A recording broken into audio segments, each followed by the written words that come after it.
Welcome दोस्तों, जैसा कि मैंने अपनी पहली वीडियो में बताया, मैं यहाँ पर बात करने वाला हूँ सक्सेसफुल लोगों की सक्सेसफुल स्टोरी के बारे में। तो आज हम बात करते हैं ऐसे ही एक इंसान के बारे में जिनका नाम है Robert T Kiyosaki. Robert T Kiyosaki के बारे में तो आपने सुना ही होगा, अगर नहीं सुना तो मैं आपको बता देता हूँ। रॉबर्ट टी कियोसाकी अमेरिका के एक बिजनेसमैन, ऑथर और रिच ग्लोबल एलएलसी के फाउंडर हैं, जो कि रिच डैड कंपनी के नाम से जानी जाती है। एक ऐसी प्राइवेट कंपनी जो लोगों को बुक्स और वीडियोस के थ्रू लोगों को फाइनेंशियल एजुकेशन और बिजनेस एजुकेशन को पहुंचाती है। रॉबर्ट टी कियोसाकी 26 से ज्यादा बुक्स के ऑथर हैं, जिसमें से रिच डैड पुअर डैड उनकी एक बुक है जो कि मोर देन 51 लैंग्वेजेस में लिखी गई है और मोर देन 41 बिलियन कॉपीज दुनिया भर में बेची गई है। इस बुक में उन्होंने अपनी लाइफ में फाइनेंशियल फ्रीडम पाने के बारे में बताया है। तो अगर आप इस बुक की पूरी नॉलेज लेना चाहते हैं तो इस वीडियो को ध्यान से एंड तक देखें बिना स्किप किए, और अभी तक अपने हमारे चैनल द बुक ट्यूब्स को सब्सक्राइब नहीं किया है तो सब्सक्राइब कर ले और बेल आइकन को प्रेस कर ले ताकि आने वाली ऐसी यूजफुल इन्फॉर्मेशन आप तक पहुंचती रहे।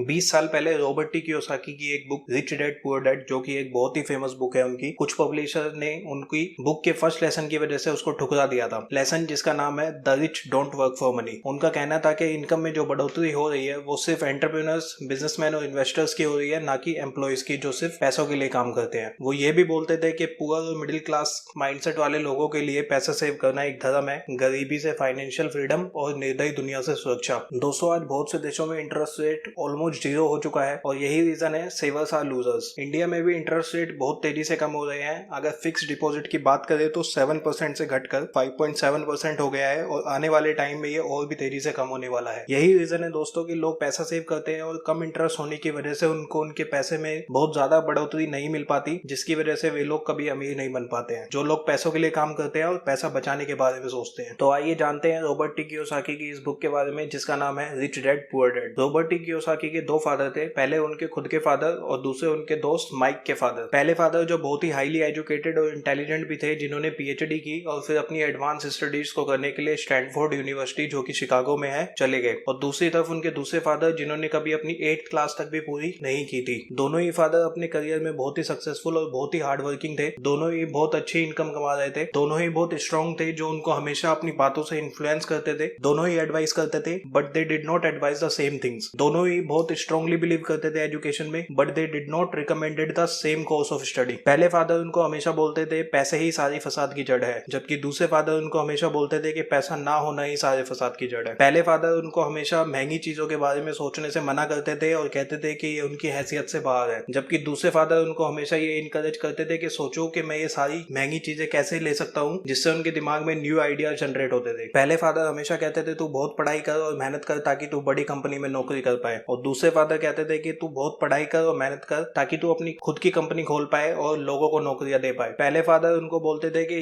रीजन है कि मैं अमीर नहीं हो सकता क्योंकि मेरे पास तुम मेरी जिम्मेदारी हो, और दूसरे फादर कहते थे मुझे अमीर होना है क्योंकि मेरे पास तुम मेरी जिम्मेदारी हो। एक जो खाने की टेबल पर पैसे और बिजनेस के बारे में इनकरेज करते थे और दूसरे खाने के टाइम पैसों के बारे में बात करने को भी मना करते थे। एक कहते थे जब भी पैसों की बात आए सेफ खेलो, कोई रिस्क मत लो, और दूसरे कहते थे रिस्क को मैनेज करना सीखो। एक मानते थे हमारा घर ही हमारी सबसे बड़ी इन्वेस्टमेंट है और यही हमारा सबसे बड़ा एसेट, और दूसरे मानते थे हमारा घर ही हमारी सबसे बड़ी लायबिलिटीज है क्योंकि वो हमें पैसे कमाकर नहीं देता है। तो आइए जानते हैं उनके दूसरे फादर ने ऐसा क्यों कहा। रॉबर्ट ने अपने रिच डैड से सबसे इंपॉर्टेंट बात सीखी थी, वो थी फाइनेंशियल लिटरेसी, जिसका मतलब है एसेट्स और लायबिलिटीज के बीच का डिफरेंस जानना, जिसे उन्होंने बहुत ही सिंपल सी लैंग्वेज में एक्सप्लेन किया है। ये नॉर्मल कॉमर्स में सिखाए गए मीनिंग से थोड़ा सा अलग है। सिंपल लैंग्वेज में बोले तो एसेट्स वो चीज होती है जो आपकी जेब में पैसा लाए, और लायबिलिटीज वो चीज होती है जो आपकी जेब से पैसा ले जाए। अमीर लोग सिर्फ इसलिए अमीर होते हैं क्योंकि वो अपने एसेट्स बनाते हैं, जबकि मिडिल क्लास लोग सिर्फ लायबिलिटीज पर खर्च करते हैं। एक गरीब इंसान का कैश फ्लो कुछ इस तरह से होता है, उसको पैसे मिलते हैं और फिर वो पैसे उसकी जरूरतों के खर्चों में खर्च हो जाते हैं। मिडिल क्लास का कैश फ्लो कुछ थोड़ा सा अलग होता है, उसको पैसे मिलते हैं, वो पैसे जरूरी खर्चों और लायबिलिटीज पर खर्च करता है। इसलिए मिडिल क्लास और गरीब में ज्यादा फर्क नहीं है। मोस्टली मिडिल क्लास लोगों को लगता है कि उनका घर उनका सबसे बड़ा एसेट है, जबकि ऐसा नहीं है। आपका घर आपको पैसे बनाकर नहीं देता जब तक कि आप उसमें इन्वेस्ट करके उसको रेंट पर ना दो। जबकि देखे तो अमीर लोगों का कैश फ्लो कुछ इस तरीके से होता है, उनको पैसे मिलते हैं और उन पैसों से सबसे पहले वे एसेट्स खरीदते हैं और उस एसेट से जो पैसे मिलते हैं उससे खर्चा करते हैं। इसलिए वे अमीर होते हैं क्योंकि उनके इनकम सोर्स बढ़ते चले जाते जाते हैं। रिच डैड हमेशा कहते थे कि इंपॉर्टेंट ये नहीं है कि आप कितने पैसे कमाते हो, इंपॉर्टेंट ये है कि आप उसे इन्वेस्ट कहाँ करते हो। कोई भी अमीर आदमी डिग्री एजुकेटेड हो या ना हो, पर वो फाइनेंशियली जरूर एजुकेटेड होता है। और पैसा कैसे काम करता है ये चीजें स्कूल और कॉलेजेस में नहीं सिखाई जाती। स्कूल कॉलेजेस में यह नहीं पढ़ाया जाता है कि